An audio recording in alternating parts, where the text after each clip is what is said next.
Hey guys, welcome back to the channel. In today's video, I'm going to show you how to send N token, not coin, from your Tonkeeper wallet by Bybit.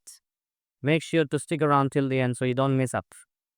Alright, let's get started. First, you want to open your Bybit app on your mobile. If you have not updated yet, make sure to grab the latest version from the App Store. Once you're in the head over to the bottom right menu and tap the Assets section. Next, select Deposit and then choose Deposit Crypto. In the search bar, type Not and select Notcoin from the list. Now choose the T network and you'll see the wallet address displayed. Copy that address. Now open the Tonkeeper app and select Notcoin from your coin list. Then click on Send. Paste the wallet address you copied from Bybit into the first field. Go back to Bybit and you'll need to copy the required tag.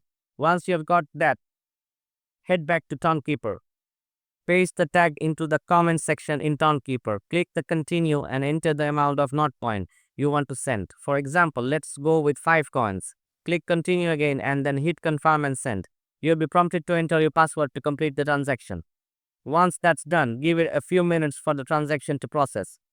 Head back to the Bybit app and go to the asset sections. Check your funding account and you'll see your Notcoin balance updated. And that is it. You have successfully sent Notcoin from Tonkeeper to Bybit. Thanks for watching and don't forget to like, comment and subscribe for more tech tutorials like this one. See you in the next one.